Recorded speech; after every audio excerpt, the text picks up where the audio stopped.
Ready? Everybody? Welcome. I want to call to order the Board of Aldermen for North Topsail Beach monthly meeting for September. And just following along on our agenda, we've got the invocation by Alderman Grant. Yeah. You don't have it? I'm running about 30 seconds. Bow your head. You can make up your own. So sorry. Please bow your heads. Bless this town and may it remain a beautiful and friendly place to live. We pray for this, that this board makes fair and informed decisions tonight. We also pray that our police officers, firefighters, members of the armed services here and around the world remain safe as they risk so much for our security. We also pray that our town be spared the ravages of hurricanes and other natural disasters, and that everyone associated with the town remains safe and secure. And also, we thank you for the blessing of living in this town and this wonderful place to live. Amen. Amen. I pledge allegiance. I pledge allegiance to the flag of the United States of America and to the republic for which it stands, one nation, under God, indivisible, with liberty and justice for all. Mayor, before we sit down, I'd like to propose we offer a moment of silence in memory of the 11 Marines, 1 Navy corpsman, and 1 Army soldier who lost their lives in Afghanistan last week. Yes, sir.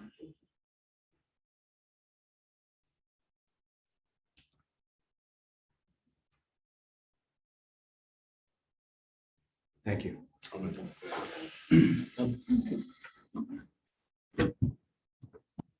Okay. Do we have a motion to approve the agenda? Do we have a second? Second. Okay, any discussion? I have several items to add to the agenda, Mayor. First, I would like to add under public presentations, part B would be an update to the board from our meeting with the Army Corps of Engineers about the status of the New River Inlet Environmental Impact Statement. I would also like to add a item under continuing business. This is for basically to discuss the need for North Topsail Beach to nominate citizens to serve on the coastal North Carolina Coastal Resources Resiliency Committee that is being formed, and I'll explain more about that during the item. And the third item that I have would be after closed session, so and it would be possible nomination of an at-large appointment to the Topsail Island Shoreline Protection Commission. Those are the additions that I have. I have a question, like why we can't just do that continuing business. That's what I was gonna just ask, because we did talk about that, I believe, at the last meeting. We just didn't have, we put the ad out for it. Would you We be okay did. with that? You want to have personnel discussion during open session? Well, aren't these candidates, you're just going to be reviewing the candidates that were interested and who you're recommending? Yeah, I guess. I don't, unless they're town employees, I don't. It's not, that would not be confidential personnel. Right. Okay, that's fine. do it in the clear. Continuing business, then, that's fine. Okay, So that would be D under, C, under new business. Yeah, Oh, I'm sorry, under, D under continuing because C is. yep, you're right. Yeah. I just messed up my sheet. Okay, that's fine. And then the only other question I have is as it relates to our ordinance for alcohol at the town park. That request had come in today because of a special event that's being planned, not to serve alcohol. I mean, to serve it, not to sell it. So I wanted to add that on here because I believe that that would require a motion to modify the ordinance if the board chooses to do so. So that is probably new business. It can be new business, but to the extent you might have some legal questions, we may want to add that as the new 15. Okay, so should we add it as new business for now? And if it turns into a legal type discussion, then we table it and, Absolutely. okay. Just a comment on that, Mayor, just because I think one of the questions that they asked you to do is if we've added to the agenda now and we're looking to amend an ordinance, is that enough notice for something? My recommendation is going for that very point, Alderman Grant, is to not amend the ordinance, but you can suspend it for a particular event.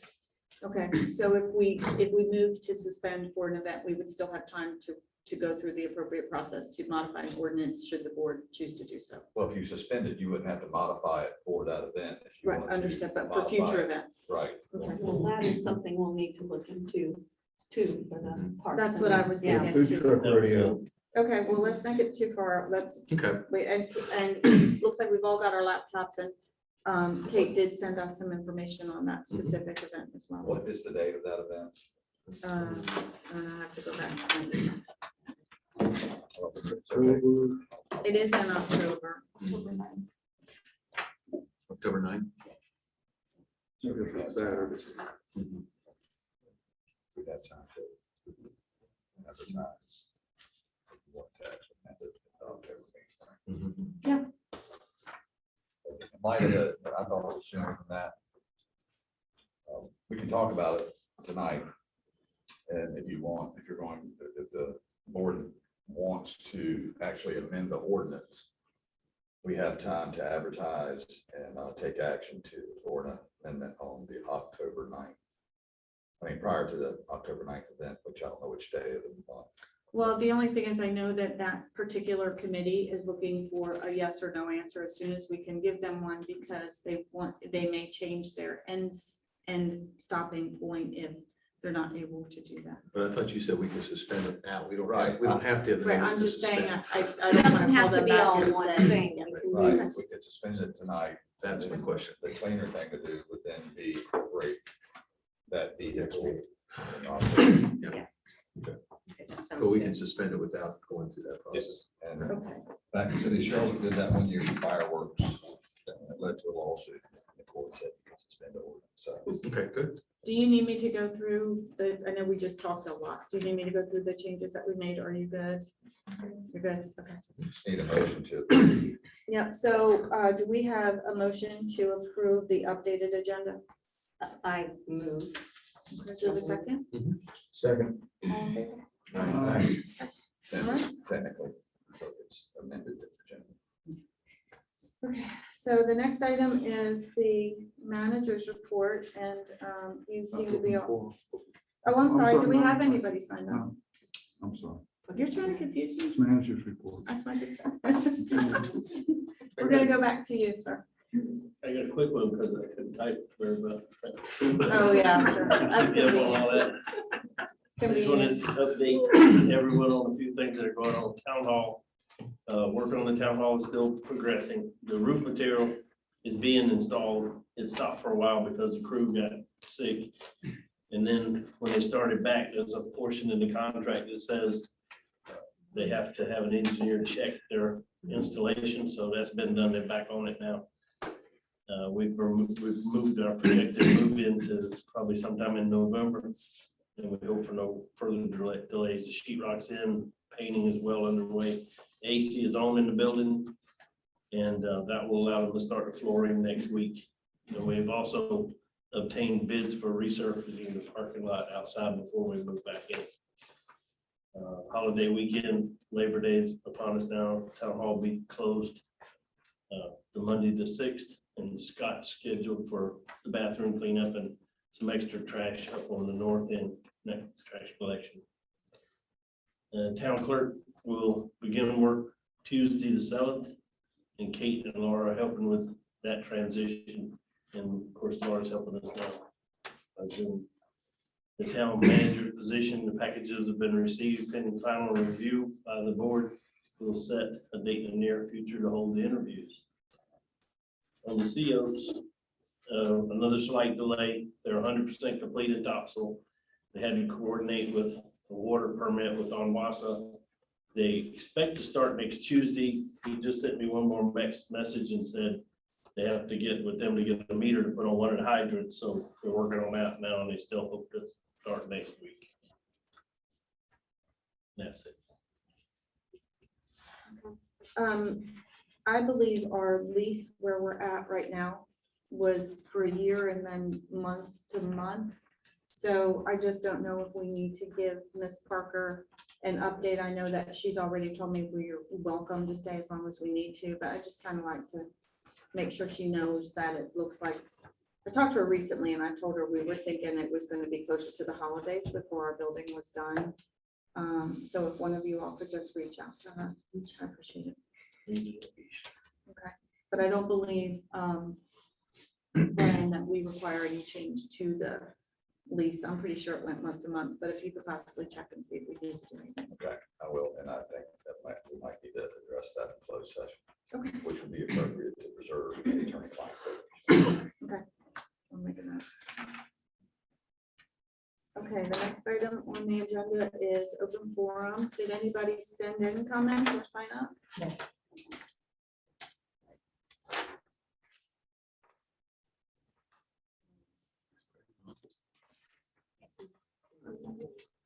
Okay, and then the next item we've got is Mr. Cranway. Caitlin, are you adding this to your resume that you're now a Zoom expert? Very good. Hey, Fran, can you hear us? Yes, I can. Okay, perfect. Caitlin's gonna try and turn you up a little bit. Okay. And then That's good. can you kind of queue up my PDF slides, please?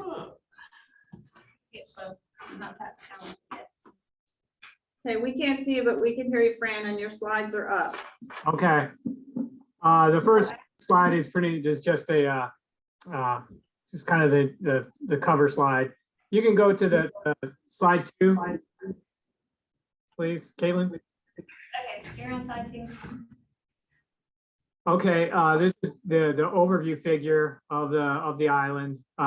Phase 1 up to the northeast, phase 5 down to the southwest. And then there are just a few kind of addresses and things on the landward side to kind of give you an idea of where the phases are in relation to some of the roads and addresses. We'll start at the top. Phase 1, the Dorian project, we separated that out. The Dorian project for up here, the category G, that's begun the permitting. We did separate that from the phase 5 category G because the state is just so just those sandbags just make everything a lot slower and more complicated. So I did not want to, we had to separate them to make sure that the phase 1 Cat G did not slow down the phase 5 Cat G permitting. And then upcoming, we do have the truck haul, and that is scheduled to start up again here November 16th. And there's on the contract up to the FEMA amount, there's still 28,100 cubic yards of material that needs to be placed. We permitted, we do have a little bit more headroom in the permitting, and I'm working with Alderman Benson to try to, there's some state funding that we can try to free up and put some more sand in this area for this truck haul that will start, in November. The phase 5 Cat G, the permitting is ongoing, and this is one of those projects that will be permitted through the state CAMA, and we need a CAMA permit, and it will go through the Army Corps of Engineers since it is, intertidal at the beach. Both agencies are pretty and seem pretty okay with the project itself. This area has, had sand on it before. This project is relatively small compared to the big project that will stop the Corps project that was planned for here. And we can get into, we're going to get into each of these projects here in a second. Can you go to the next slide, Caitlin? So this is for the truck haul north of the pier, and this is, there it is. This is a truck haul north of the pier. The existing beach access, there is a little bit of material that dune that has to be placed on both sides of that existing truck access right in the middle. And then there's some area down by the pier. And then there's beach access up to, like this, about the St. Regis. Those areas will get sand, and pretty much it'll be continuous where we're not leaving any blanks along that area. And you can see there's a few profile images, excuse me, of the dunes, and the dune design will be similar to what, has been placed here last year. The next slide, Caitlin. Fran, before you go to the next slide, Yeah. could I interrupt just a second? Yes. And call the board's attention to that profiles, that station 1110, where it shows, it's the upper left insert where it shows the proposed template. What I want to point out to the board and to our citizens in town is the gray line that you've drawn in that template, which is the pre-Florence condition of the beach in that area. And all of that white area under that gray line between the proposed template and the ocean, all that sand has gone somewhere. It's either gone out into the low tide sandbar or it's gone up and down the beach. So I just want the board to be aware that we are restoring the dune that FEMA will allow us to, but we still have lost a lot of sand from our beaches from Florence, and we're not getting it all back. That's my comment.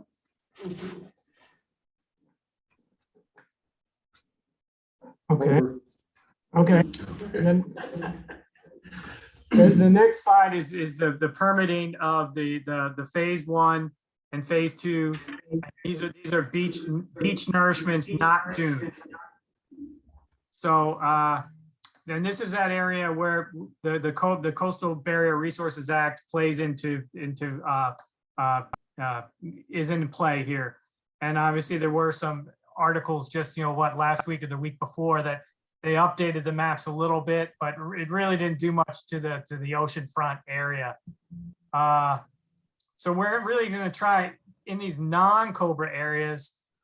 Obviously in phase 1, that area, that sand area is qualified for 16,000 cubic yards of material for FEMA. We're going to permit about 40,000 cubic yards. So we're going to put some extra headroom in that permit. And then again, I'll work with Alderman Benson, and we'll make sure we'll try to get some state grants for that. The state grants, and as Alderman Benson may have mentioned, the state grants are also, even though they're not a federal thing, a lot of times they do have Cobra language in them that says we don't want to put a state grant money in Cobra areas. So that being said, we're going to try to maximize sand placement for the non-Cobra areas as much as we can. The one area around Marina Way in phase 2 is non-Cobra, and this area we're going to permit this for, and it's about 1,700 feet of beach, and we're going to permit it for about 40,000 cubic yards, and it will be a truck haul. But this is not funded at the time, but we're just going to permit it. And again, we're going to this is pretty easy to piggyback onto the phase 1 permitting. So it'll just be a permit that you have in hand if funding comes up. And this is basically just, if you put sand in this area, it will spread to the north, updrift and downdrift, to the north and south. It's almost, just basically the idea between, even the Dutch sand motor, where, you just put a whole lot of sand out in one spot and it's going to spread naturally and nourish the neighboring shorelines. You can see up in the profile images up here, in front of the Topsail Dune Reefs, that you see the sandbags, and see this placement, we're putting sand in front of the sandbags, but we are putting sand right next to them. And this does, the state gets very, just, I don't know, nervous when we start, because we're not allowed to bury the sandbags, but we can put sand next to the sandbags. And this is that spot where it's just the state goes extra slow when we're dealing with these sandbags, unfortunately. The phase 2 nourishment area, that's more standard, and you can see that's maybe about I think that's about 50 feet of beach, or 50 maybe up to 60 feet of beach. Or not, actually, excuse me. Yeah, no, that says 60.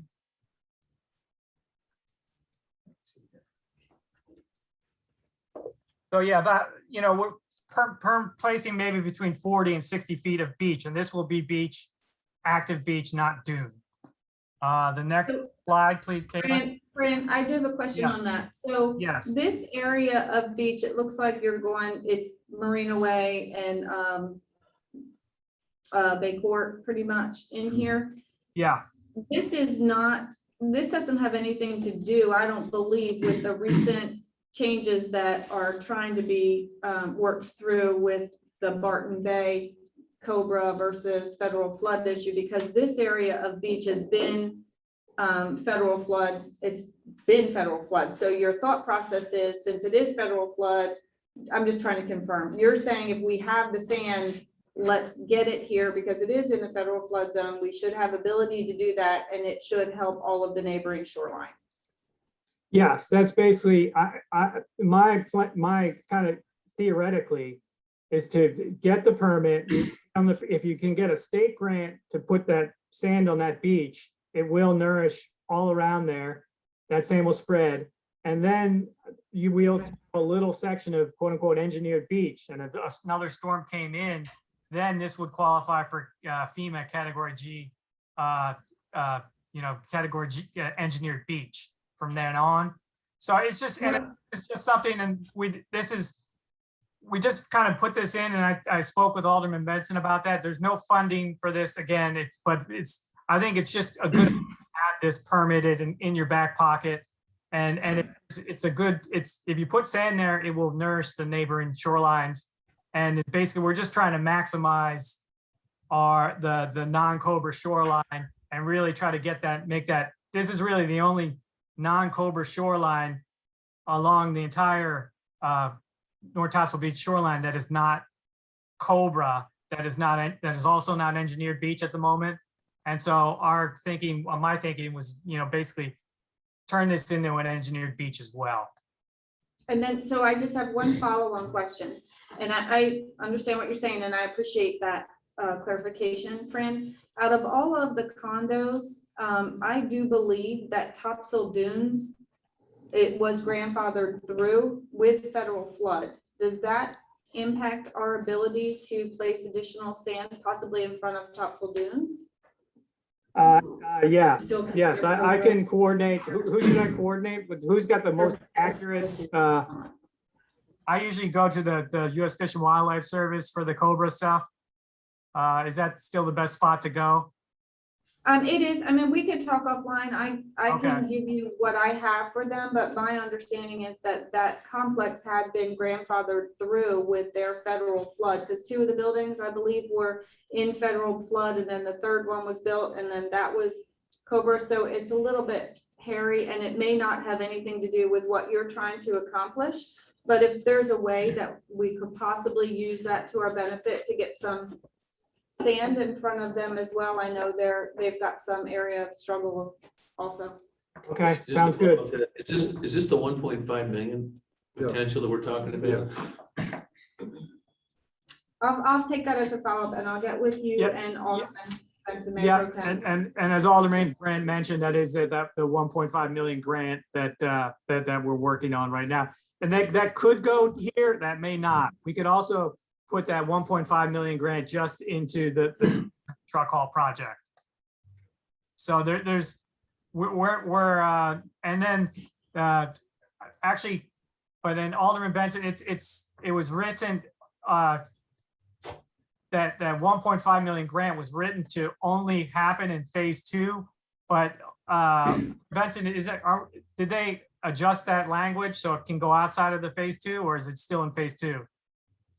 The change to allow that sand to be placed in phases 1 through Okay. 4 Okay, is in the state legislature now, and it's part of one of the bills.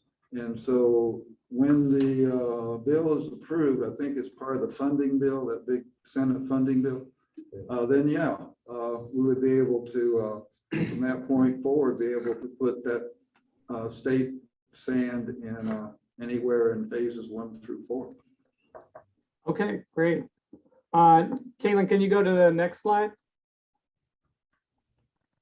so this is just an overview of the phase 5 category G nourishment. It's from right around 3682 Island Drive down to the town limit. It's continuous. We are going to break this up into 2 different components from a funding perspective and just from like a truck haul perspective in terms of what a truck haul can do in that winter nourishment window. So we have not determined, and I will work with the town on this. Do we want to, the state permits pretty much say you can only put sand once on one part of shoreline. So it's not like we can't, we can only put sand once on the shoreline for the permits. So it's either, we're probably gonna have to do like the northeast section first and the southwest section second, or we can flip that. But that's basically that, and then that bid package, we're working on that now. We're gonna get that out here pretty soon. The permitting is still ongoing. You can see on the profile pictures here, these are several different stations within the project reach. And you can see that the beach berm here is anywhere between 100 and 105 feet wide. So that you're getting about 100 to 105 feet of beach here. So this is a little bit bigger than the other projects up in phase 2 and phase 1. But obviously it's still much smaller than the core project. But the core project, the town will still get a lot of benefit from that. When they put all that sand to Surf City, the town will get a lot of benefit just from pure sand spreading from all that material that the Corps is going to put down in Surf City. So, and then last slide, Caitlin. Before you leave Yep. that slide, I got 2 Yeah. questions for you.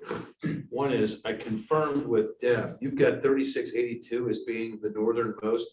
I had a email from somebody that lives at 3752. She confirmed 3752 is within the project scope. So I noticed you said approximately 3682, but would you make sure and let me know on 3752? Deb confirmed that was in the project scope, and that's what I responded back to him, but if you could look at that. The second thing is when you're looking at whether you're going, as you said, northeast or southwest on this project, when you're looking at those things, and it'd be interesting to have it come back, to the board, which one is going to give us the best bang for the buck? Like which one of those areas, I think we ought to look at how we can prioritize those things with staying within your permits and staying within your judgment. So that, I think that before this, and I recognize it, and Mr. Benson has filled me in, with the number of trucks that we're gonna have to do to this, I think the total was 44,000, Mike. Okay, it's not possible to get it done in one shot. I mean, as Mr. Benson put it to me, you'd have to have every truck in the state of North Carolina hauling sand to be able to get it done in one swoop. But I think that in terms of, and when I go through my presentation later on, I think it's important to figure out which one of those gives us the best bang for the buck initially, like which one needs the most sand. Okay. And then I just actually wanted to call out really quick. And this is the beach nourishment, but you can see the dune profiles and all these profiles, the 3 profiles that I have up there, the cross-section profiles. The dune looks pretty good in here. And this is obviously the Matthew dune project that was from a few years ago. The dune looks nice and healthy. And so obviously we're not going to put more sand on the dune. We're going to put sand on the beach. And this is obviously, it just makes sense. And especially when you look at those profiles. Okay, the next. Before you leave that then, Fran, just one follow-up, because I've had a number of questions on this. And actually Mike is the one that filled me in on it. when you talk about the previous amount, I'm not sure everybody that a lot of our citizens understand that there was already sand put down in these areas that you just referred to and the amount of sand that went in there. In other words, this area has had no sand during this period of time. There's actually been sand placement, correct? Correct. This was 2 years ago, about 170,000 got placed in this area. So it was a good amount of sand, yep. And Thanks. okay, the county beach access 4. And this is the county has several beach accesses along the shoreline. This was the only one that the county ever separated out and filed their own FEMA mitigation grant for. And it hasn't really worked out very well for the county. We've been working, the board has been working hard with the county. The board all met with the county and everything. We're still working on this. We're still trying to get this dune and this is basically a very weak spot. This is kind of the weak link in the dune system along North Tonga Beach. And the process is still ongoing, but we still, it sounds like there's some positive progress, but it's still, and this is kind of right as soon as you come onto the island. This is that access. We're still working on that. We're still eager to kind of repair that dune and get it looking like the rest of the dunes in the area. Okay, and Caitlin, one more. I think that's the last one. And this is summary. You may already know this, but Onslow County did approve funding for that area. Yeah, unanimously. So just. Okay, right. And I guess it's more contracting administrative now, apparently, but yes. Yep, we'll get that part figured out. Yep, and so this is just basically a summary. The phase 1 and 2 we talked about. The permit application is being processed by the Corps and CAMA/DCM. The phase 1 and 2 shorelines we're permitting those as well for beach nourishment. The New River Inlet Management Master Plan EIS. I'm going to allow the mayor and Alderman Benson to kind of fill him in on the meeting that was earlier this week. And then I'm still working with Caitlin and DEC Associates regarding just basically getting that funding with LGC. And the sediment criteria, the shoreline, the sand and gravel thing, which is a statewide permit, we're working with that. And we're aiming to go out and do that sampling. We have to do 5 sections of beach, or 5 or 6 sections of beach up and down the beach to make sure we comply with the state sediment criteria rules that were just updated. That will be here in October probably, because we have to do it before we start hauling sand in November. So in the U.S., the Corps intercoastal waterway projects, there are none planned for this winter at this time. And then there is the long-term state meeting, and that will be here in a couple weeks, and we'll get an update on the kind of the Army Corps and their navigation kind of updates. The CL planning, the chief already updated you on that. And then we already spoke about the county beach access. So those are those. Does anybody on the board have questions for Fran? So the only question I have is, I know that, and this is probably more for staff, something to think about. Once we start a beach project, the phone starts ringing like crazy, just people trying to figure out where is the pipe going to be? Is it going to be in front of the house I'm renting when I'm down there? So I don't know if there's a way that we could put a section on our front page of our website, or something that just easily shows each week this is where they're working. We're not going to be able to cut 100% of the calls, but I just wanted you to think about that a little bit, because I know that we did get inundated with calls last time. But I do think we need to add a caveat, subject to change, Oh, certainly, because yeah. you tell somebody, oh, you're fine, you're weak. Well, and luckily this is not, I mean, it'll be the winter, but with COVID, we had a lot of people coming last year and I expect we will this year too. So whatever we could do to effectively communicate what we think is going on with the beach projects. What we're not really telling them that they're fine this week. What we're telling them is where the project Right. is projected to be at a given point in time. Right, Subject to weather and environmental factors, and equipment breakdown and phases of the moon. And have I left anything out? Right, Okay. I know, You know, we've seen it all. but they call you on it. Well, sure they will, but you know, we just put, like you said though, Susan, we put the big disclaimer on it, but at the same time, we give them some idea of Right. how fast I the thing's agree. moving and where it's gonna be. I like that, Mayor, because I think the other thing that would be interesting to do is if you had a tracking on it. I mean, if France put together a plan that says we're gonna go from here to here, this is the way it's gonna work, you could actually have, You can actually move it. yeah, just See move the it, way it's and then moving. pop some pictures onto it, saying, here's what's been done and stuff, and that I think that would be really helpful to people to see. It's like, oh yeah, there is sand going on the beach, this is how much it's been placed, so. Laura just sent a text saying that India developed that map already, and you can type in the address and it'll tell you where it's. So maybe we just insert this project or something into that. But I like your idea of having a visual for people, because if they can see something, and like you said, it's a moving, like we've already covered this many, you know, and now we're 28% done, and, you know, I think that would be very helpful. And I'm also glad that India's already done that, because otherwise I can see staff going like, oh, great, we're just gonna create something else and pop a picture in there. on where we're at. Like a So, hurricane. all right, so that's great. Thank you, Fran, very much. Okay, and I'll hang around for the EIS. Okey-dokey. Thanks. So that is the actual next agenda item, is the update from the Army Corps of Engineers meeting that Mayor Pro Tem Benson and I had with Mickey Stubbs. And I also believe that Jordan was on that call as well. And Ms. Hill was there with our acting town manager.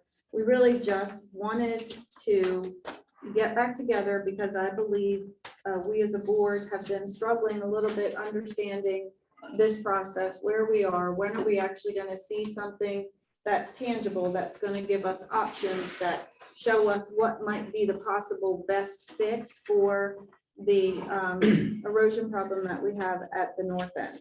So it was a little bit eye-opening for, at least for myself, I think also for you, Mayor Pro Tem. So, and I'm just gonna lay it out and then we'll go from there. So we as a board have been expecting that some great, brilliant document is going to be presented back to us as a result of the EIS that shows us what our different options are as they relate to fixing this issue.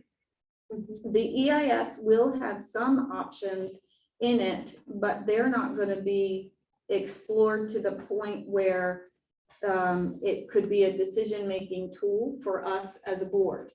The way this works is the town is the one that decided the direction of this project, which got kicked off by the Army Corps of Engineers, which then kicked off the EIS.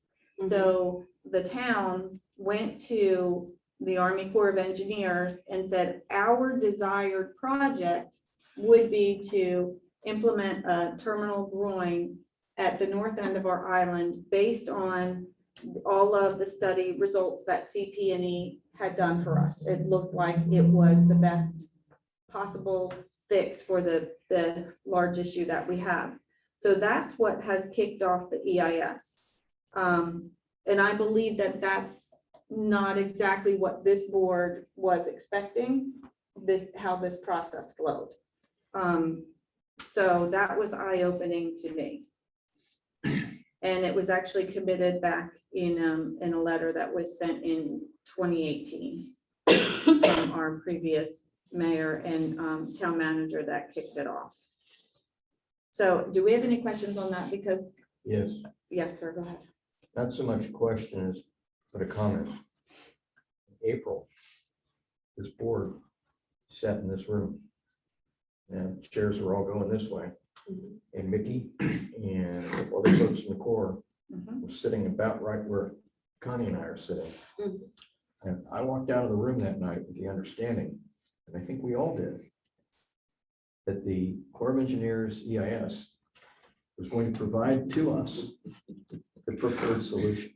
That they were Right. going to consider that, that the issue wasn't North Topsail Beach wants the terminal growing, and we're gonna tell them whether they can have it or not, or we're gonna do all the environmental stuff, make sure all the environmental issues are addressed and in place, as much as it was, the way the problem was laid out was, we have this erosion problem, this severe erosion problem at far north end of the island and the town.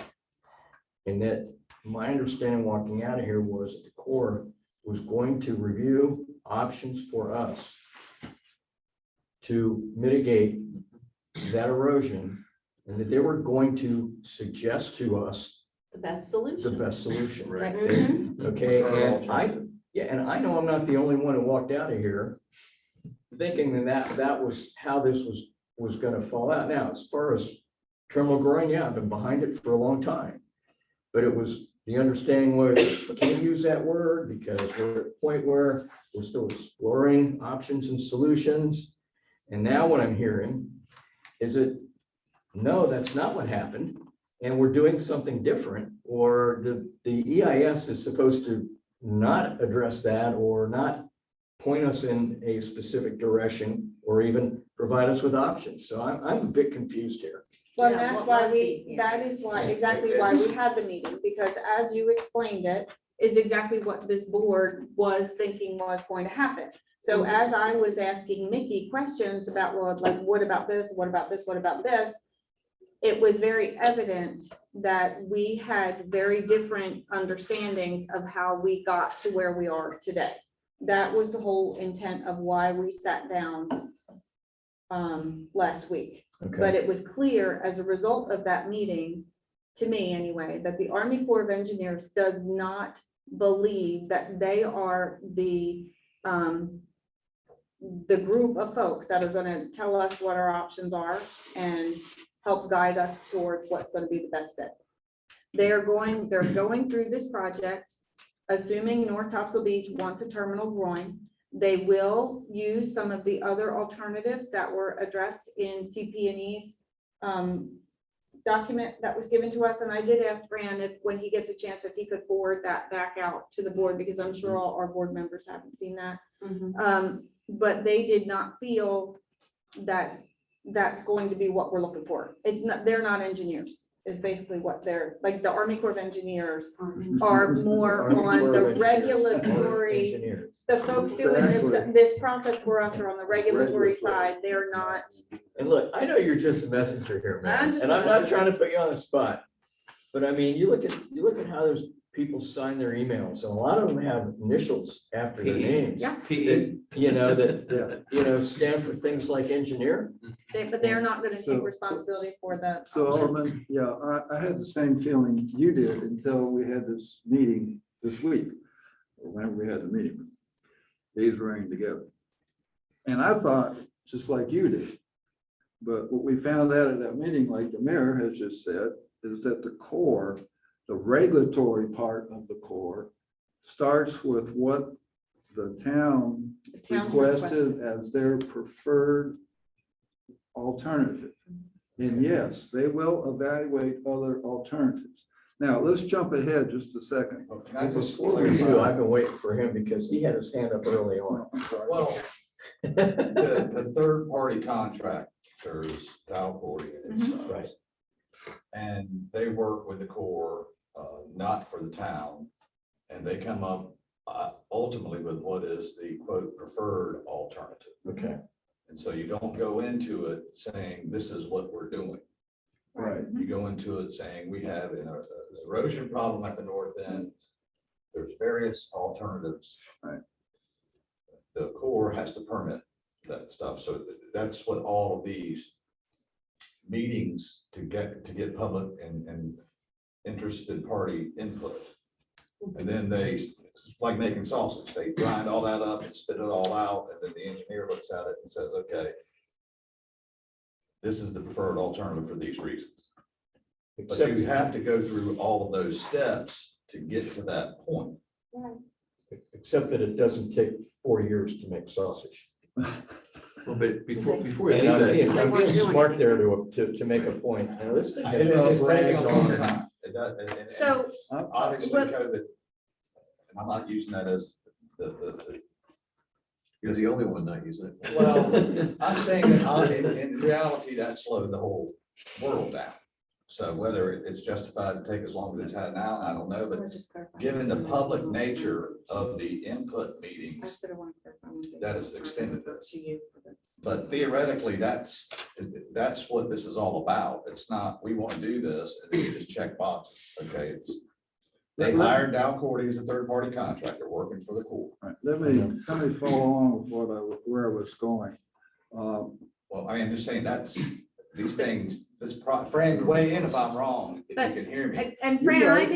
I didn't get the You're right. impression though that section, the way Mickey explained it, that section, when you listen to how Attorney Eads just referred to it, that kind of gives you high expectations that we're gonna see a beefy section there that says these are all our alternatives. And we're gonna be able to look at it and be like, all right, well, this is the least impact. This is the one that will work for us. I didn't get the impression from Mickey that that's going to be a bulk of the document that comes back. Well, Is that directed at Fran? that's Fran. can I? Yeah. Well, let's let him answer first. I think they're going to give each alternative kind of the same analysis. Okay, Right. So, and that is kind of that's the basis of the EIS, is to give each alternative the same analysis, but then, and then coming out with the conclusion and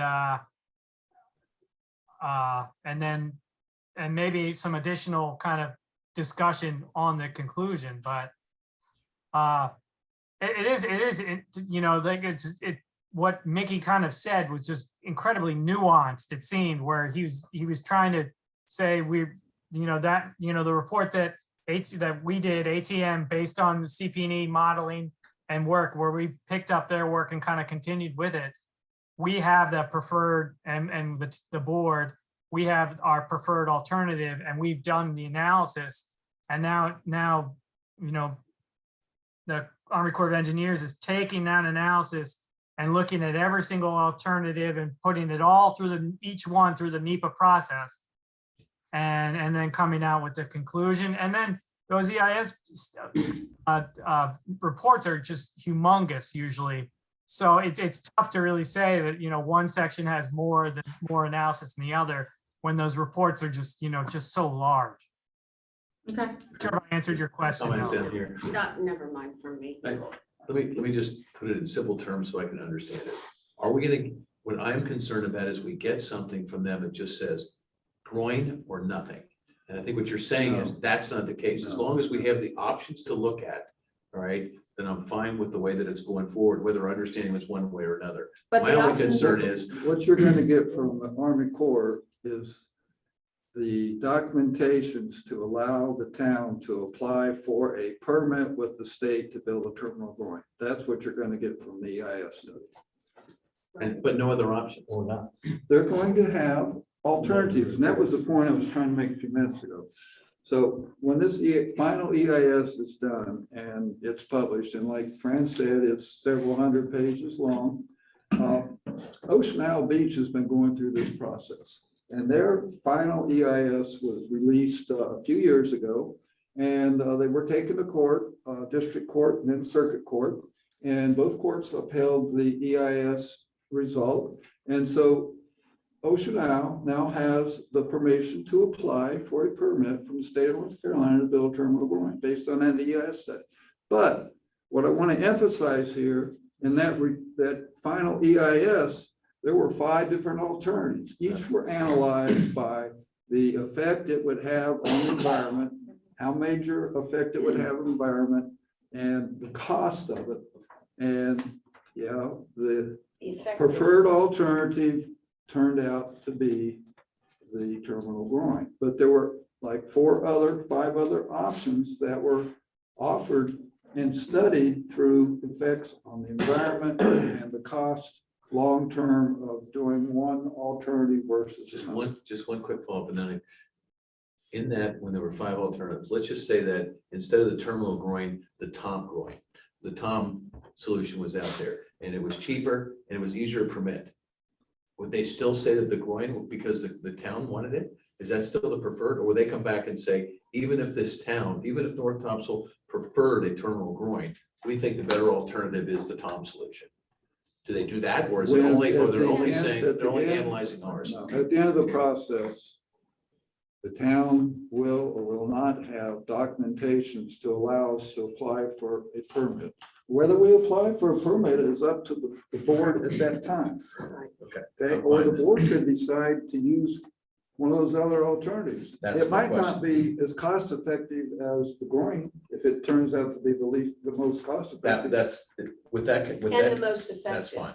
Yeah, Right, That's what I it was has asking. to be, it's something that's So- sustainable. We'll have something to review to vote on. but my question is, way back when we were talking about the groin initially, one of the alternatives was turning the inlet, which is what we did, and it didn't work.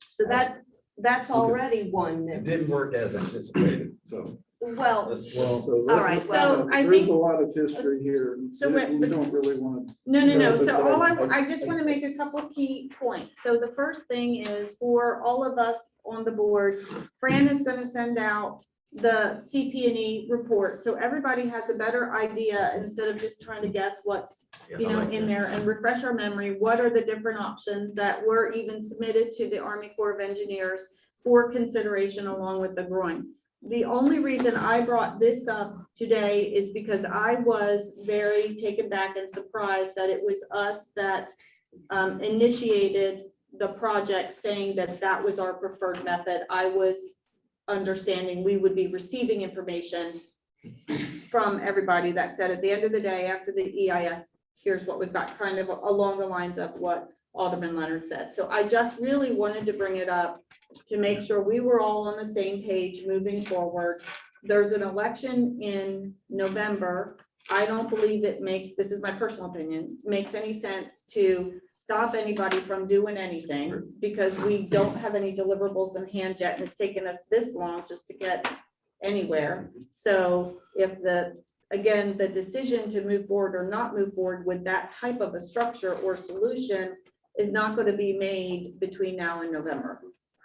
So, Well, we're lucky if it's next November. Well, yeah, Exactly. so I Go just ahead, wanted sir. to kind of follow up with the timeline that you all have. mhm, Okay, because that's what we were really questioning. Once we understood the basis of the EIS, which again was kind of a shock to both the mayor and I. Once we started questioning about this timeline. Okay, and I just want to hit a few high points, okay? Task number 6, third-party review. You heard last month from Fran that he turned the engineer's report in 218, I think you said, Fran? No, not 218. Yes. Was it 218? Yeah. Okay, well, the regulatory division decided they needed to have an expert review Fran's engineering report. That engineering report would have included the preferred alternative, and you would have mentioned other alternatives as well in your report, I'm sure. So all of a sudden, Wilmington decides to send Fran's report from 218 to the Army Corps engineers that are stationed in Mississippi who review these kinds of things for their review. And you see they sent it on June 21st, and they were supposed to have it back in the middle of August. Well, they don't have it back yet, okay? So we, as a board, or the mayor and the manager, we need to be very diligent from now on in challenging the Corps to meet their deadline.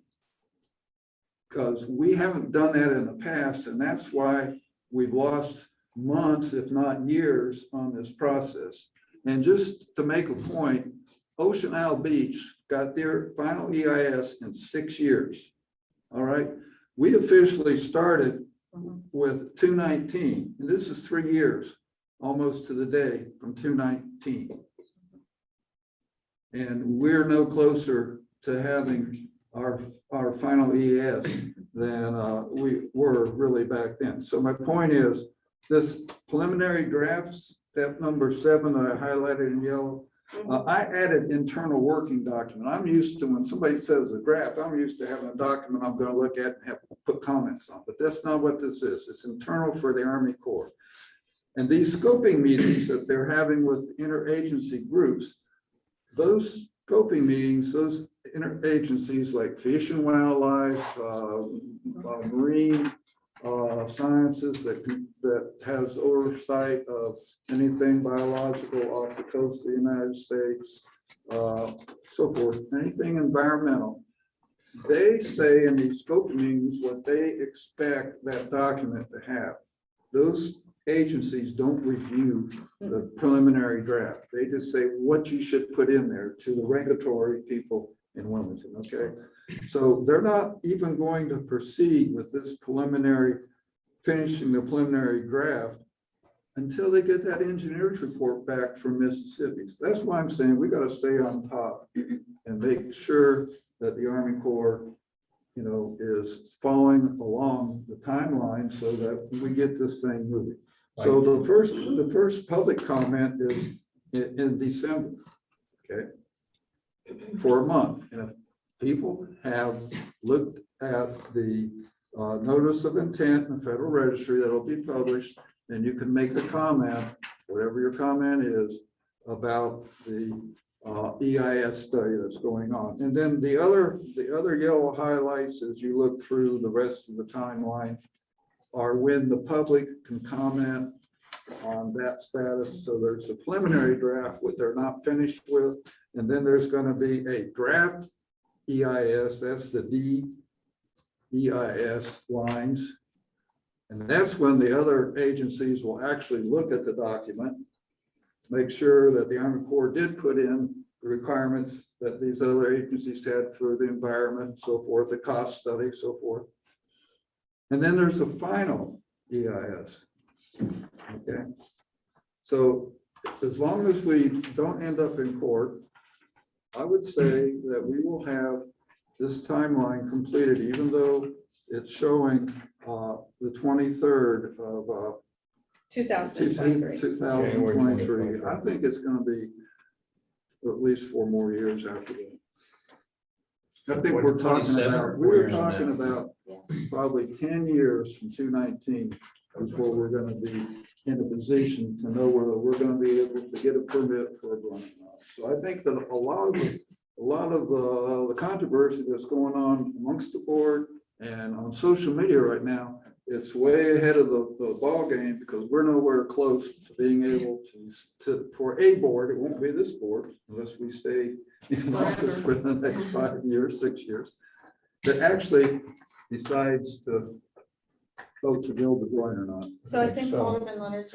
So yeah, let's go back to task ID 6, third party reviewer of engineering report. You said that you guys were talking to them that it was supposed to be done by the 16th of August. Yeah. 21.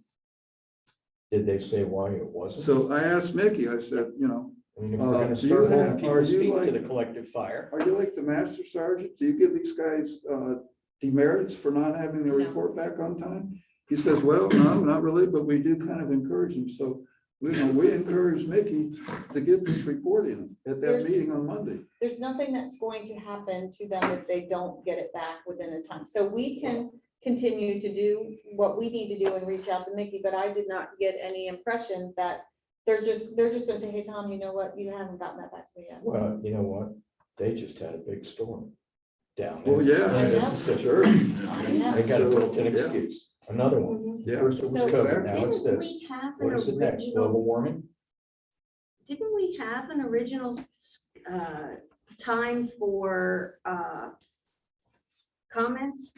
No, There's no. multiple comment periods that Not will yet. go on through this whole Right. process. You're talking about the initial meeting we had a couple of months Yes, back. and they No. asked the public for comments. They gave us a schedule. They Mhm. gave us a schedule not tied so much to calendar dates, but they gave us a straw man of, well, this comes out and then you have 120 days Mhm. for a comment period, and then it goes back and the comments are all included in the next draft, and then it goes back out for comments again for 60 more days. Right. And I'm fairly certain those were the time hacks Mhm. that they gave us. I have some notes somewhere at home about it that I took that night, but yeah, they didn't put them like this, No. but they gave us like windows of time that comment periods And, were and allocated. before, we got information that we were gonna have another hearing time in August.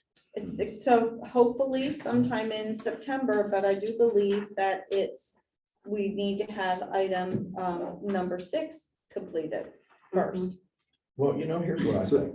right? Here's what I think.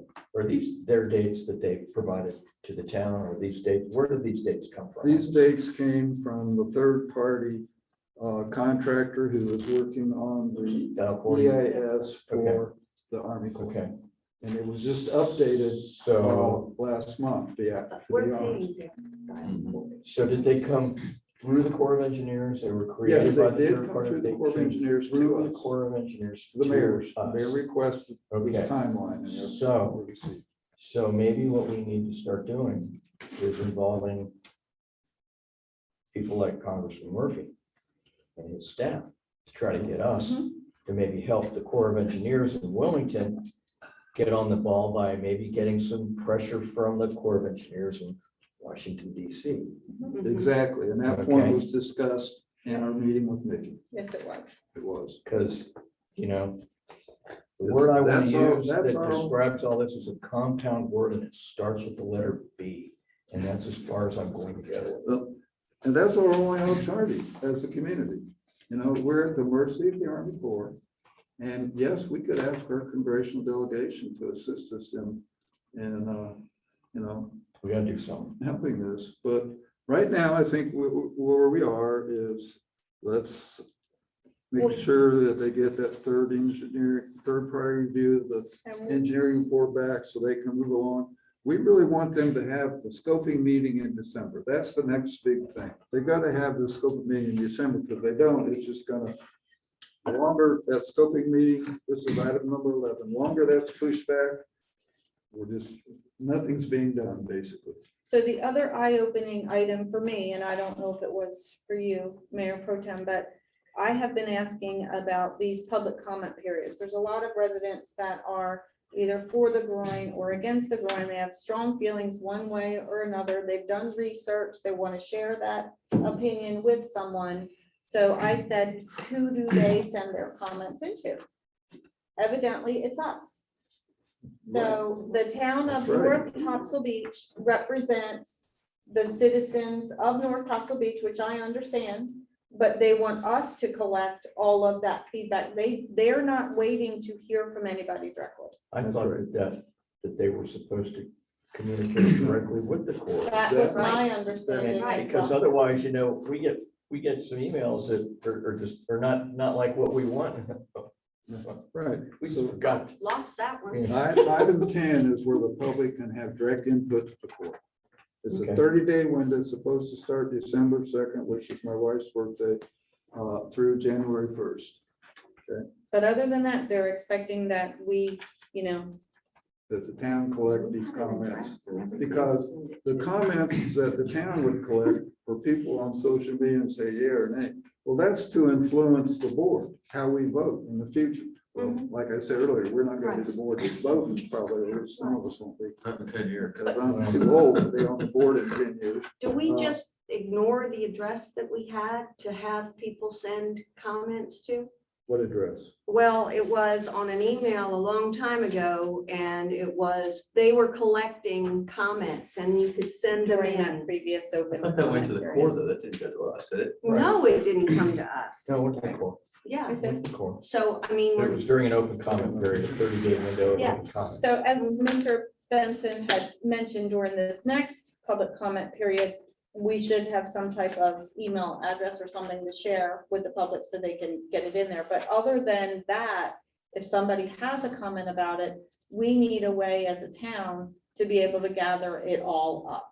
Yeah. Keep it in a file somewhere and then we are able to pull it together and Send Send it it in Right, after the so- comment So period. during the That's course, something- During the comment. during the course, public comment period, there will be a link on their Wilmington District website for our project. And you'll be able to press that button and submit your public comment during that period. That's what we had before, right? But So I that think- just doesn't stay open all the time, is our understanding. No, but we were told that even though it wasn't open, you could go ahead and send something in if you had it. But I think there's two different issues though. Yeah. One issue is there's a legal requirement that you have to make your comments within that period. Right. If Right. we're going to have something to collect it, we need to make sure whatever we collect, we Is then legal. submit within that period so we don't miss the window. You Right. can have a second thing that says, we want to have feedback from our constituents so we can look at it, to Mike's point, while Mhm. we're voting and stuff, but those are two different things. Right. Because we can't just Right. randomly, if we send random comments in after the comment period, they go in the trash can. Yeah. Right, right. Right, I mean, Gotcha. So for this, I'm saying, we should encourage people, to Mike's point, to Mhm. make the comments directly to them. If we get comments, we need to make sure as a town, we then send in everything we've got within that period. Yes. Right, okay. Is that right, Counselor? Yes. Okay, anything else on that topic? Well, I would just suggest that we direct the interim town manager to establish a protocol as to who receives the comments or collects them. I think it should be one person at town hall, the rest of the staff.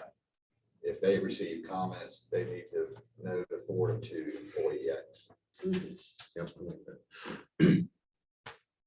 As if the chief doesn't have anything else to do. We don't need, we don't need, we don't need to get something from those people saying that they're okay with them submitting as public, because they become public comments at that point. There's one thing to send in something to us.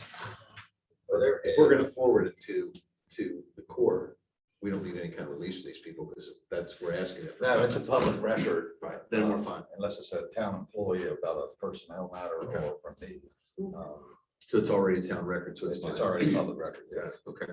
Okay, the next item on the agenda is the consent agenda. Do I have a motion to approve the consent agenda? I move that we approve the consent agenda. Do we have a second? Do Second. we have any discussion on the consent agenda?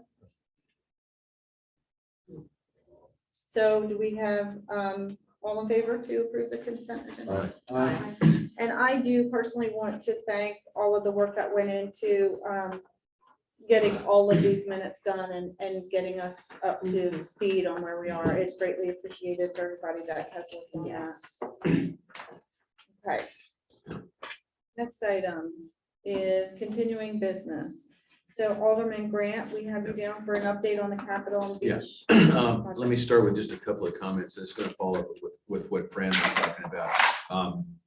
After Mr. Benson and I met regarding the fire station and stuff, we started looking at ways to finance and what our capital needs were going to be going forward. And so I got a hold of Mr. Carter. We then had a discussion about the fact that we really don't have a model put together for what our actual financial needs are going to be for the next year or so. And one of the things that jumped out is, and I think that most people realize this, that this FEMA Phase 5 project is approximately $20 million. The way that FEMA works is we have to front the money and then they reimburse. The second thing on that is that they do a holdback. And we've been notified and working with finance people, with Caitlin, that we're currently owed about $5 million to be reimbursed by FEMA. So in terms of putting a model together, in terms of all of our financial needs, Caitlin's putting together a basically taking a look at our cash position, what those cash position would look like going forward. We're working with Mr. Carter to figure out the money that we're going to need. Mr. Benson and Fran are working on how we're going to split the project, what the dollars are going to be, and all those type of things. And so what we're hoping to do, and high level, and then I'll get into a little bit of details. The first blush of this thing, it looks like we will be able to use our current cash to get us past the first part of the Phase 5. Okay, so let's call it $10 million. Recognizing that we may not get all of that back, or it might be a year or two back. The current plan is, per Mr. Carter, we cannot go, and he's given us kind of an outline to go through. We can't go to the LGC until we have our audit done, which means we're not going to be able to go to the LGC to get approval until January at the earliest. All right, which triggered the conversation between Mike and I about Well, that's great, but then we have to have enough money to pay for the first part of phase 5, or else we're not gonna be able to do it, right? And that's how we get a discussion about our cash position. It looks pretty good right now, but we have not modeled everything out. Caitlin's actually putting together a model for the board that'll actually be a living model. So as we figure out our cash position each month, that will be updated. Carter will be looking at that. Mike and Fran will be looking at it so that we can forecast what we're gonna be able to do. Because the plan right now is that, and we can circulate this later, but in terms of the approvals we're gonna get, the LGC would have to even approve the bridge loan for the FEMA loans for us. And so as we go through that process, we're gonna have to go to them in January to get that done, which is why we have to use our own cash up front to get this thing done. And cash wise, Caitlin, we're at total 13. like 13 million right now, but that's beach end. And so she'll be tracking those numbers because we're gonna have a big cash pull when that project starts. And also remember the commitment we've gotten with the USDA loan, okay? That anything over 5 million of the beach fund has got to go to against that loan. And so we're figuring out, and Mr. Carter will work with us to make sure we have the money to do that, because when the audit comes in, that's when we believe we have to pay off any surplus. Last year, we didn't have any material surplus, so we didn't. Anyway, the bottom line of this was we're building a model that's going to have both the operational side of how it's going to work, but more importantly, the financial side of it, so that the board can understand the approvals we've got to go through, what our cash position is, what our cash position is projected to be each month, so that we can meet all our obligations. And like I said, it'll be a living model for us because we'll be able to track our cash position every month, and that'll be reported to the board. So right now, we've got an outline from Mr. Carter on all the approvals and stuff we're going to get. Fran and Mike are working on what the project's going to look like. And again, we're 20 million out, but we're also planning that we're probably not going to get 5 of that back, which Mr. Carter says could be 1 or 2 years before we get that back. And on top of the 5 million we're owed now. So, while we look like we've got receivables that look really good, getting the cash in the door is going to be a problem for us going forward. And if we're out 20, that's a big number for the town to be out. Tom. What's in the sinking fund? And can we use that? Sinking fund is fully prepared. It's at the 4.572 or something around Right. 4.5. And then there's the reserve as well, which that is, you're putting an annual payment into the reserve fund every year until you're to your 10, so you have full payments for it. Right. My point is, we've been able to use a sinking fund in the past to fund.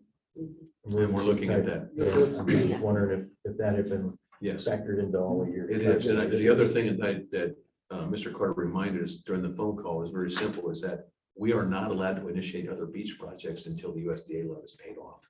And so we can't use above. So like if we're looking at the 5 million, for example, right? And because the question I asked him was, well, suppose we want to do $3 million worth of beach projects. He goes, that's got to go against the loan. But these are not beach projects. That's why These are restorations. Right, and that's okay. That's why we could use it for the FEMA stuff. But what he's saying is we've got restrictions on that fund. And if the audit comes back, for example, which I don't know, and shows that we've got $8 million available, then we're going to have to pay 3, because that's the commitment the town made on an additional 3.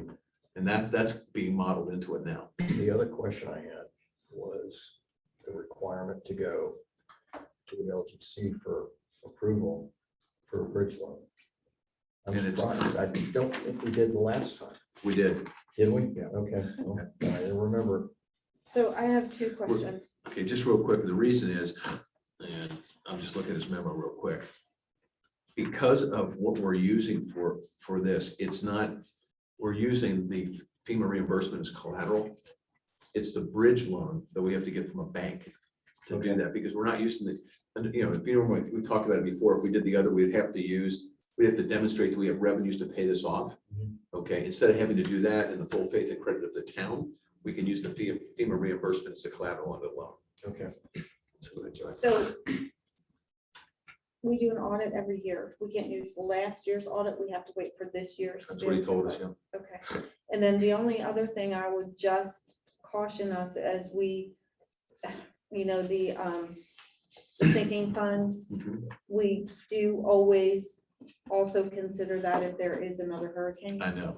So, I don't want to be pledging that towards something and then, unfortunately, something else comes through. No, but that's an excellent point, because one of the things that we're building into this thing is we have to have a contingency in this. Yes. You can't assume that everything's gonna go according to Hoyle, as they say, and that's part of the modeling process and trying to figure out how much extra cash do we have to have available to exactly your point. If we have a crisis stuff done, we've got to have access to it. Well, that's great. I appreciate all you guys are doing. And part of that is that 5 million sinking fund is, we're still waiting on reimbursement from FEMA for projects that we paid for Yeah, Right. out of that sinking fund. I know. And so we gotta get that money back from FEMA to put back in the sinking fund so we can use it for the next. Exactly. And to be honest with you, when this started, two things I didn't realize was when Mr. Carter said to me, we weren't going to the LGC until January, I said, then is the phase 5 project at risk? And he said, no, he'd been looking at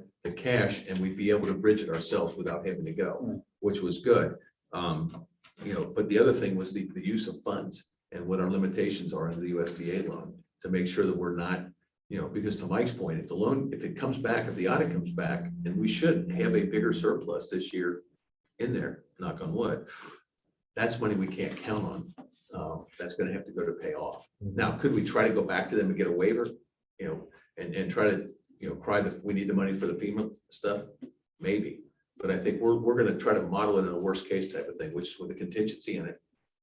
Okay, looking at the money we've got, looking at the timing of money coming in, and because we don't budget monthly, just full disclosure, the way that we asked Caitlin to do this is to take a look at how we collected money last year.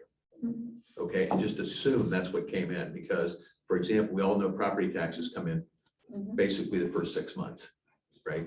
Only it's like 98% come in because you get a penalty if you don't pay early, right? So, but parking, don't know. Right.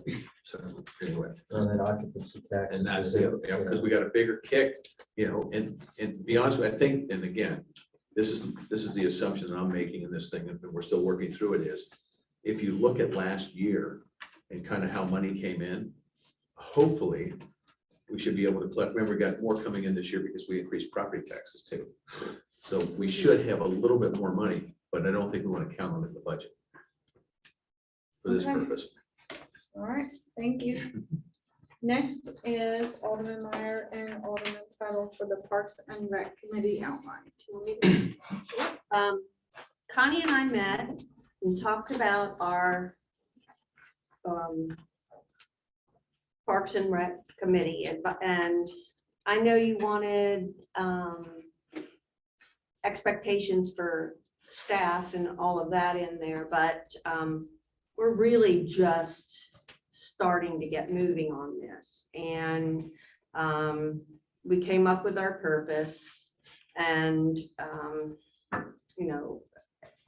it will advise and assist the town of North Topsail Beach with needed parks and recreation programs, plans and development of recreation facilities, parks, and open areas, and ways to meet the current and future needs of the town residents, property owners, and visitors.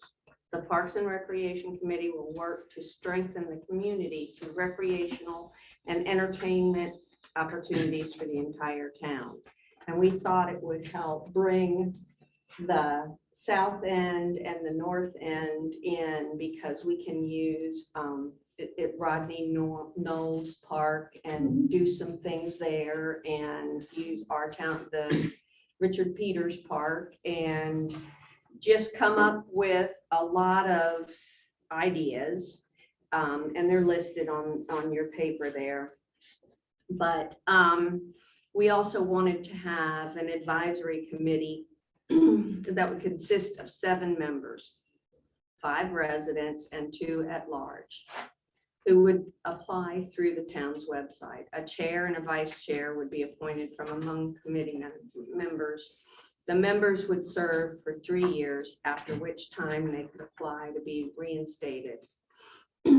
There will also be no more than 2 aldermen serving in a liaison capacity.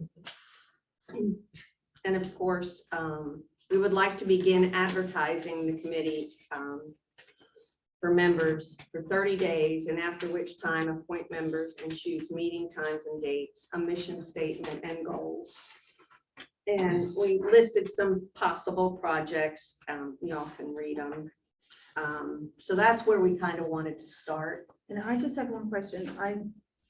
First of all, I really appreciate you guys putting this together. I think it's a great start, and I think it would be great to have the community involved in a committee like this. So I think it is a great way to pull the community together. My only comment was I would really like to see how we involve staff in this too, because we may end up giving Scott a coronary heart attack when we come back with a list of things we're gonna do, and we don't have the equipment or we can't do it. You know what I mean? Like technically, you know what I'm saying? So Right. I'm we not saying he understand. needs to be at every meeting, but there has to be some type of mechanism to get it back to staff and their involvement and feedback. Right. Well, we thought as being liaisons, that we could communicate with staff. Okay, so you guys would be the link with staff. Okay. Right, and hopefully our volunteers will be the ones doing the actual heavy lifting and not Scott and his crew. So that was our feeling on the matter. Okay. And then as we go through, some of these items can be money makers. Mhm. And then the money can be reinvested into the committee, at which point, I don't know, 2 or 3 years down the road, maybe we can have an employee for that. But not, I mean, we're not thinking we can do it now. Okay, oh, I think we So- probably need to talk through that process with somebody who understands if there has to be a treasurer and where do those funds go, because we don't have an account set up. So you know what I'm saying? So say you made $200 at an event. Where does the Where do money we- go? Where would we put it? Well, Yeah. we're not at that point yet. We're I know. not even planning events yet. Okay. So we just want the availability to start a committee. And we were hoping that maybe the board could vote that we could start advertising for a committee and that kind of thing. So do you want to make a motion? Does it have to be a resolution, or can we just vote to have a committee? To create one, Mhm. I would prefer you to vote to create a committee. I mean, does it need to have a written resolution, or can we just vote? I don't believe so, but let me, Okay. Consensus thing. well, it needs, I think But we there's can have that's what we were thinking. Do you want to make a motion? Sure. I think a motion and a vote. That's fine. I make a motion to form a Parks and Rec Advisory Committee that will consist of 7 members, 5 residents and 2 at large. And would have no more than 2 aldermen serving in a liaison capacity. Do we have a second? I'll second it. Okay. Discussion. Yes. I'm looking at the examples in here. Ladies, I know what you want. I don't see my food truck rodeo. Oh, we're thinking about that too. That was one of the Well, you didn't first. write it down. I can't read your mind. Well, we want this to be basically citizen-led.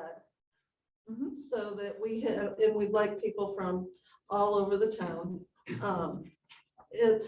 There's a lot of issues in town that are probably more important than Tom's food trucks. But It's a food truck rodeo. But the I'd food truck like there to doesn't eat. think that. I like to eat. But you know, it's nice to have a sense of community. We don't have a main street. We don't have Mhm. very many places where everybody can meet each other. And this might do a lot for the town. Bringing the town together. And that's our mission, really. Also, it's going to segue into the next item discussion too, because to the point that Tom was talking about the food truck and stuff, if we're going to do things, then we need to have a discussion, not just about doing a waiver, I guess. Yes. Or, Well, we've got but it. we need to have a discussion about that for. So we've got a motion and a second. Comment. Yes, sir. I know you've given us an outline here, but I would kind of like a more thought out proposal that would have like a mission statement and specifically what you're going to do and how you would expect town staff to eventually be involved in this. Now, I'm in favor of the idea. I just want to make sure that we have all the bases covered so that we know what we're voting board. And that's what we thought we'd do with the first meeting. We'd let the townspeople, the committee come up with a mission statement, a purpose. We had several things that we want them to do, goals and planning. That would be on the agenda for their first meeting. Okay. Set it all up. And of course, you know, it would be like any other committee that we have. They would still make sure that there was a report to the board so that everybody would know what was going on, if there's any issues that need to be. Resources that Yeah. might be Okay. needed that we might have to ask for or Okay. whatever. So you're gonna use the committee to flesh out those things, Yes, rather than dictate to them what they should be doing. yes, we Right. want it to be That's a good community idea. led. Right. Makes sense. That makes sense. Yes. So you're voting? Are you, yes. Well, I don't know. It hasn't been- Can we, how about we just call, can we call? Yes. Thank you. Alderman Grant. Aye. Alderman Meyer. Aye. Mayor Pro Tem Benson. Aye. Alderman Leonard. Aye. Alderman Fletta. Aye. That works too. Okay, so the next item is that I have added in is the Coastal Resource Committee, Right. Mayor Pro Tem. Yeah, I will lead this since Rev Hill's not able to be here tonight.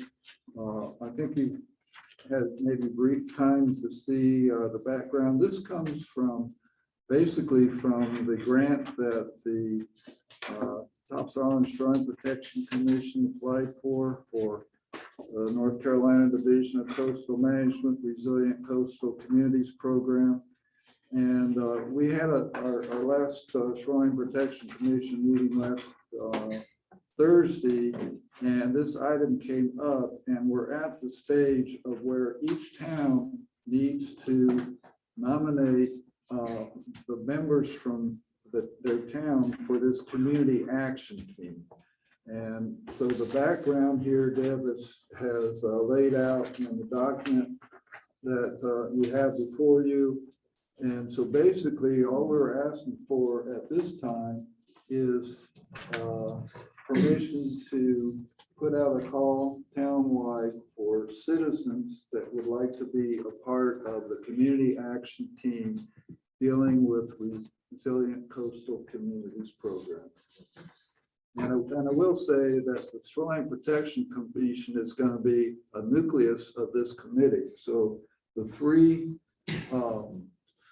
representatives, Alderman and myself, and if we appoint a new at-large member, they would be on the committee automatically. So we need two or three, we can have up to probably two or three citizens to be on the committee as well, if they would like to participate in this sort of planning.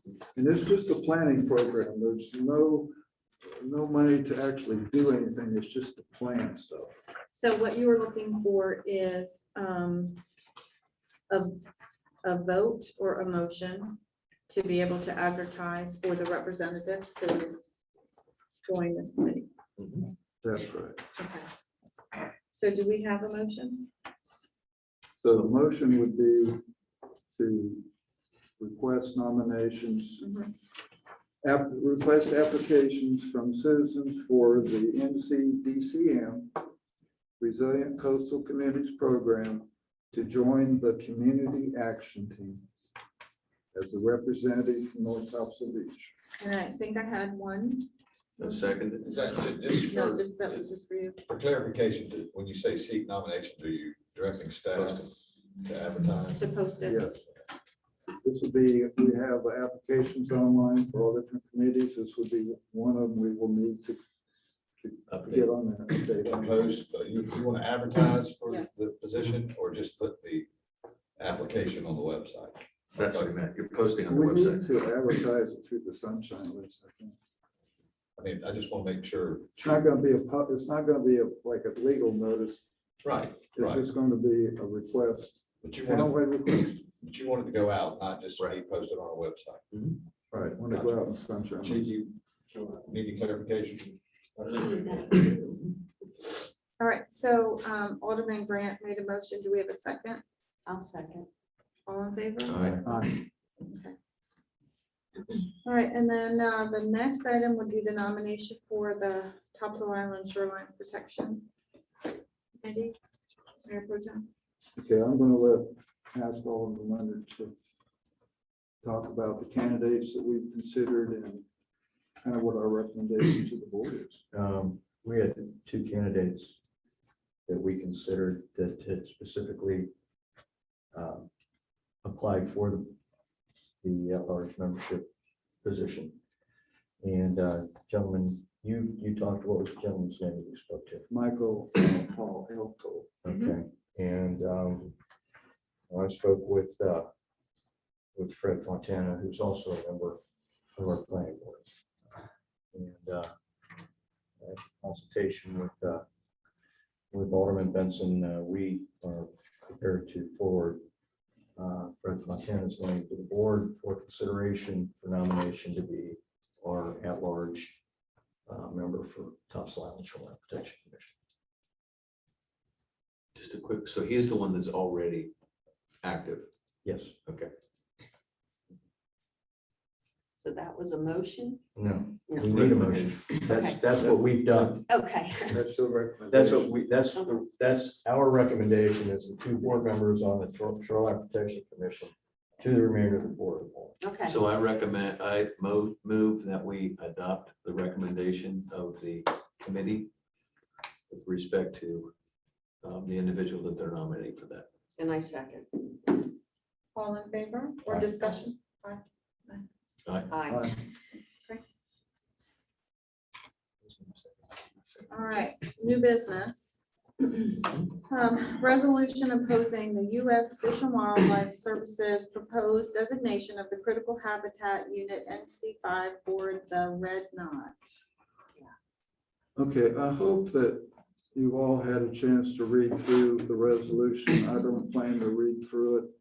Basically, what we are opposing is the fact that Fish and Wildlife has decided to create what they consider these map units based on critical habitat for this rufous red knot shorebird, which migrates through our area on its way to the Arctic in the spring and on its way back to South America in the fall.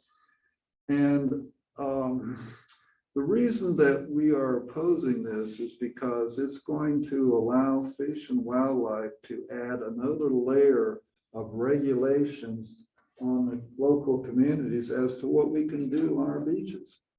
And in an extreme situation, we could have periods of time when we're not allowed to have people on our beach.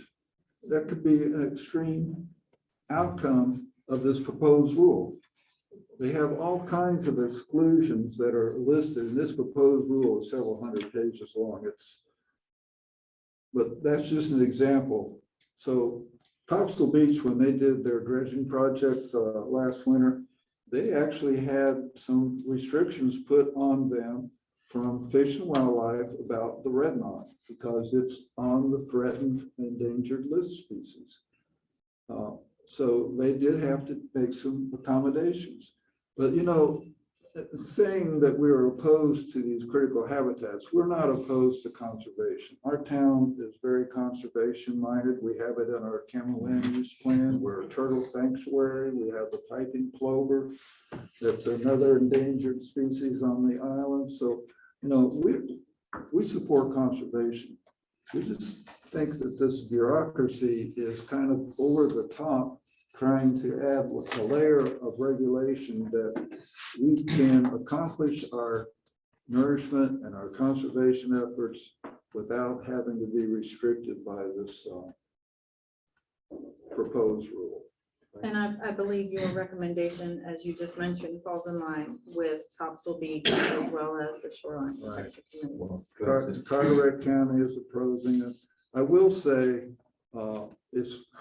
hate to be, you know, we're opposing it, but I hate to say this, but we had the Fish and Wildlife had a Zoom meeting where they took public comments, and there were like 20-some public comments, verbal comments, and the only comment opposing the rule was from Mayor Steve Smith and Topsail Beach. So it's probably going to be a proposed rule. One thing that the commission's working on is try to delay the public comment period because it ends, I think, September 13th.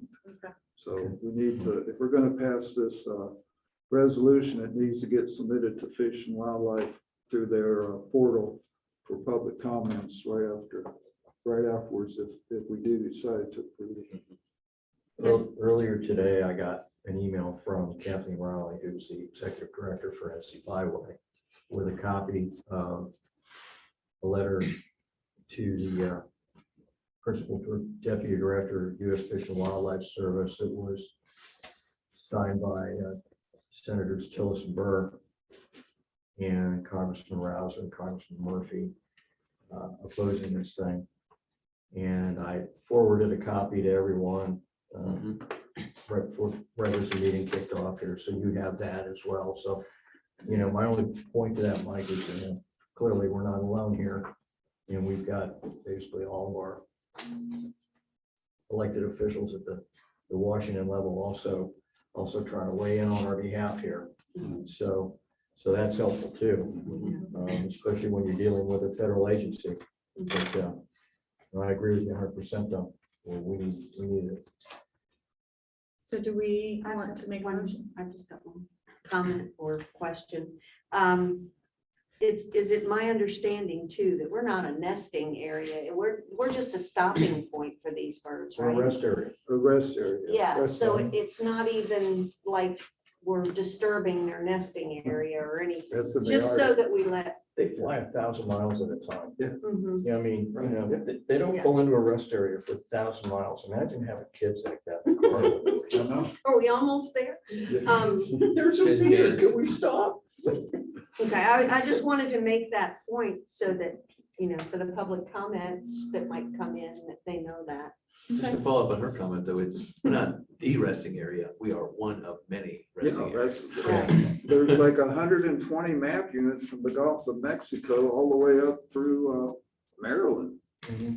So I think what we need is a motion and a second for discussion. We've been discussing. That's what I'm saying. I move that Okay. we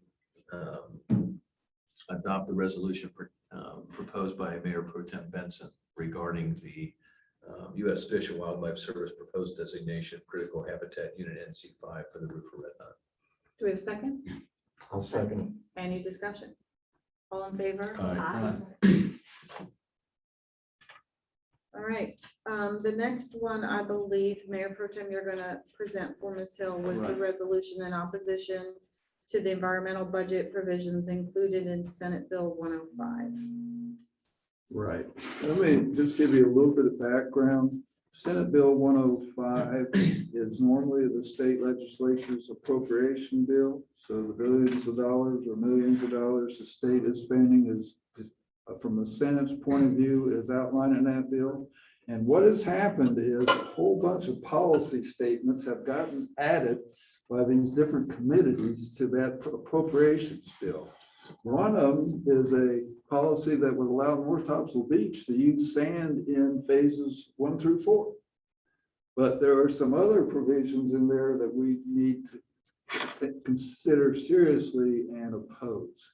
One of them is called the property owner's right and tree ordinance. The state, if this policy is passed by the legislature, our coastal forest protection policy for our town would have to go through the state legislature and be approved. Every town that wants to have a tree ordinance policy would have to get state approval of their policy. That's why we should oppose it, because the state shouldn't be telling each town how they can manage trees in their town. Okay? So that's one item that's in this resolution that Planning Director helped develop for us. The other one is revisions in outdoor advertising control. Again, it's taking away local government's ability to govern how outdoor advertising is placed and cutting trees around outdoor advertising signs so they're more obvious to motorists. we might have more restrictive ordinances Mhm. than the state would. So again, this policy would take away from local government's ability to regulate outdoor advertising. And it's the same thing with the stormwater ordinance. Again, it's saying that only federal or state standards can be applied in a local community. If a local community has a stricter stormwater ordinance than the state, because we're trying to be more environmentally friendly or whatever, Mhm. we could not impose a local ordinance that's stricter than what the federal or state government says in terms of stormwater control. So I think that we really should oppose these three aspects of the Senate Bill 105, and probably would send this resolution to our Senator Lazaro if we do approve the resolution. We have about a 2-week window now in Raleigh. They're undergoing dialogue between the House and Senate, so it's still time to get this resolution to our senator so that he can understand our position. All right, so let's, Mayor, yes, sir. if I may, along those same lines, there's another bill pending right now. I don't think it's crossed over yet. That would further restrict the municipality's ability to regulate short-term rentals. If you want to oppose that too or not, that's up to y'all. Just if you're going, those three, I've seen other towns obviously oppose, but in addition to that, the short-term rental rest of our back our ability to regulate that. Can we add that to the resolution that's here? Yeah. Because we've noticed it as part of the. What are the Yeah, mechanics of it? this is just a resolution. I don't have it. I know that it attempts to limit local, not eliminate, but it further limits local government's ability to regulate short-term rentals. I haven't dug into it yet. It looks like it's going to get, well, I don't want to get into it.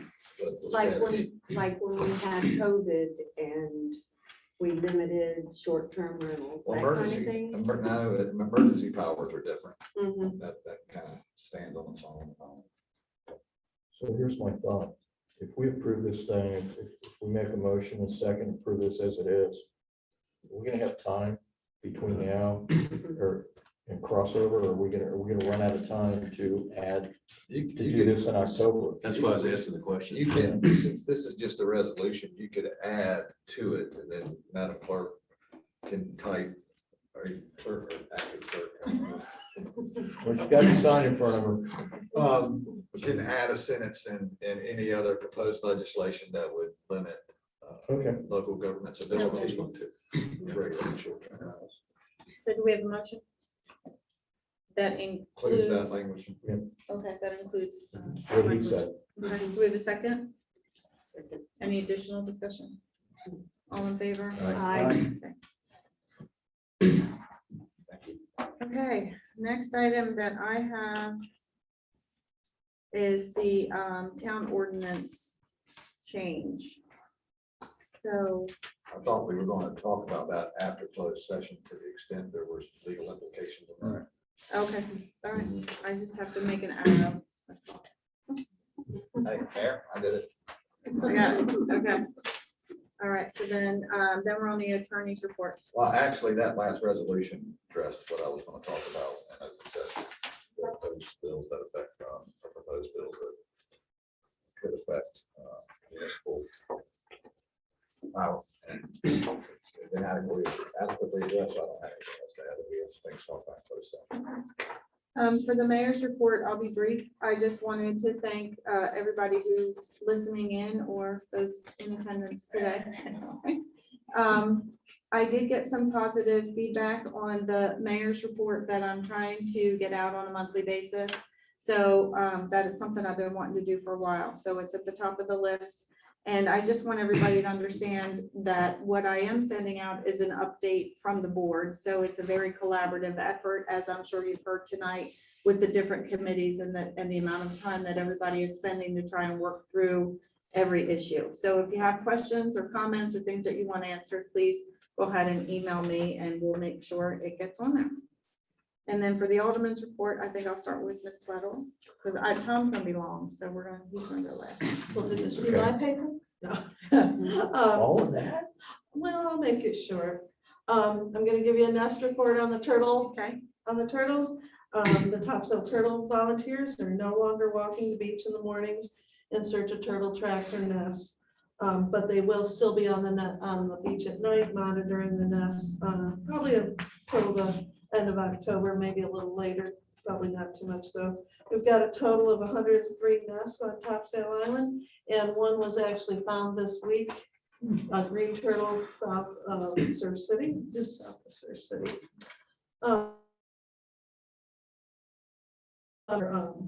For your town updates, I think that's an excellent idea. It's a good way to keep the public involved and informed, and I really like that. And I wanted to remind everybody that there is the North Topsail Beach Fire and Rescue are having their 9/11 Memorial Stair Climb on Saturday, the 11th from 8 to noon. We have it on our website, so if anybody wants to look at that. And our hearts go out to those in the Gulf Coast who have, and beyond, who have suffered the effects of Hurricane Ida. We completely understand what they've been going through, and I urge our residents to make a hurricane kit if they haven't already, make a plan. Hopefully we have a mild year. And I know one of our town staff has suffered a loss. Please keep her in your thoughts and prayers. thank you. I do want to know on the 9/11 stair climb, is it the police against the firefight? Like, how is this happening? Are they coming? Oh, that's great. Our police department hasn't responded. So we have other people. They're bringing donuts. Why do you think he's got a No, they're stinger eating damage? He's got a stinger damage or bandage for a reason. We'll make sure you get parts. Hey, that is your trigger finger, is it? Maybe if we get the Surf City Police Department to come, maybe ours will. Well, they're doing a bridge walk. They're doing the bridge. walk. The only thing can I add something to this? Yes, sir. Like, I know a lot of y'all are coming, will y'all park at the fire station and walk across? That's one thing the Regis has asked because of parking. If y'all absolutely. That'd be awesome. Maybe we could have Scott or somebody put a sign out for you, parking. We'll have somebody at the road. Watching top of it. Ticketing everybody. County deputies over there. This is a fundraiser. On Saturday. Okay. Alderman Leonard. Okay. First, I want to thank everybody, all the staff, everyone. We're turning the corner. We're almost finished with the season. I mean, the big part of the season is our last hoorahs this weekend. And I think we had a really good, really calm year for a change. Some of that, we had some weather help. On 4th of July, we had some less than ideal go to the beach weather and some things like that. We had a great year, and it was really a calm year. And I think, shout out and thanks to everybody. Next is NC Byways Fall Conference will be November the 4th and 5th at the Wilmington Coastline Center in downtown Wilmington. That is Thursday and Friday. It's usually 4th and 5th. It's usually Monday and Tuesday, or Tuesday and Wednesday. This year it's Thursday and Friday. I would expect that we'll be asked for sponsorship, and to just be ready for that. And the last thing I want to talk about is what happened in Afghanistan last week. A lot of my friends that are veterans, a lot of us are kind of really torn up about what happened. If you know a veteran out there somewhere, just pick up the phone and call them and let them talk. And to that end, what I'd like to do and to have read into the record as part of my alderman's comments, and I'll hand the paper to the clerk at the end, is I want to read the names of 13 armed forces members who were killed in that action last week. Marine Staff Sergeant Darren Hoover, 31 years old. Marine Sergeant Nicole Gee, 23. Marine Sergeant John A. Rosario, 25. Marine Corporal Hunter Lopez, 22. Marine Corporal Dagan Page, 23. Marine Corporal Humberto Sanchez, 22. And this is where it gets hard. Marine Lance Corporal David Espinoza, 20. Marine Lance Corporal Jared Smith, 20. Marine Lance Corporal Riley McCullum, 20. Marine Lance Corporal Dylan Marola, 20. Marine Lance Corporal Kareem McCulley, 20. Navy Fleet Marine Force Corpsman Maxon Slovak, 22. Army Staff Sergeant Ryan Noss, 23. Please keep their families in your prayers. And that concludes my report. Thank you, sir. Mayor Pro Tem. I just kind of want to second what Alderman Leonard said about the losses. My son cycled through Afghanistan when he was in the 82nd Airborne. You know, and he got through unscathed physically. I don't know mentally because he never talked about it. But the stress that our servicemen have gone through over the years in that country, and then to have this tragic loss at the very end when we were trying to leave so peacefully, it's so disheartening. That's my comment. Alderman Meyer. Okay, I had a big one last month, but I don't have as much this month. I did want to thank staff for pulling together and doing double duties and triple duties in the last few months, and also send my condolences to the families of the 13. Alderman Grant. I would second that, and then just briefly thank the staff. This modeling is going to take some time and effort, and everybody, it's very collaborative work because it brings in a lot of different departments and stuff. And other than that, you know, I would support what and second what Tom had talked about. It just, this is heartbreaking what happened over there. Okay, then we need a motion to go into closed session. Pursuant to NC Stat 143-3A1.11, to consult with the town attorney to preserve the attorney-client privilege. We have a motion, one and a second, Second. all in favor? Aye.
We're on.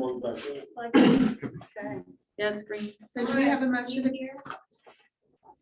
Can she hear us? Yeah. Yes, okay, thank you. So do we have a motion to come out of closed session? So move. Second. All in favor? Aye. Okay, No action. no action was taken in closed session. Mayor and board, do we have a motion to authorize the town attorney to assist the county attorney in the litigation with Rogers Bay concerning tax evaluation? I so move. Second. All in favor? Aye. Mayor, do we have a motion to temporarily suspend section 10-3 subsection 19 of the town's code of ordinance on October 9th, 2021 to allow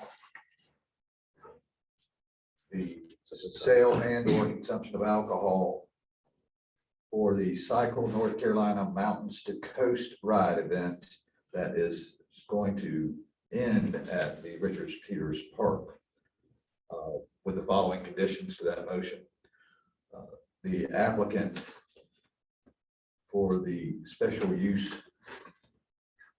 permit is listed as Mr. Chip Hopler of North Carolina Amateur Sports.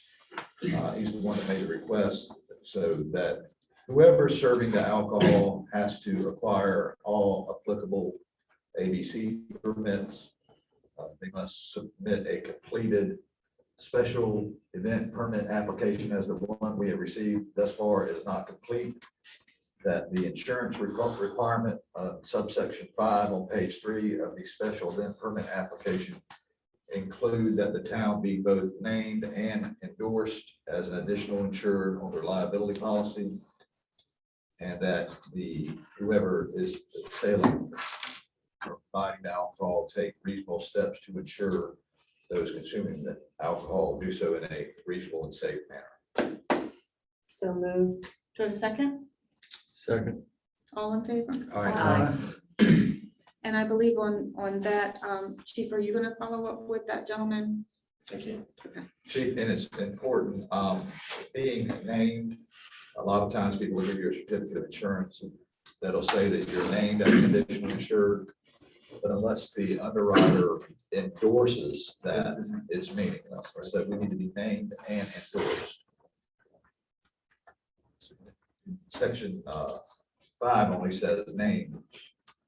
But we need to, since we're making this temporary suspension of that ordinance for this event, we're adding the requirement that we be both named and endorsed. Kate's got it. She's shaking her head, yes. Okay. So do we have a motion to adjourn? So moved. All in favor, second? Second. All in favor? Aye. All right. Meeting adjourned. My sister's birthday today. Mine is Saturday. Our anniversary is the birth. Yeah. Sister's birthday is Early enough. Go to the craft beer place for a beer before going home. They close. No. That sounds like a good idea. Thank you, Laura. These guys are over 60 now. Aye.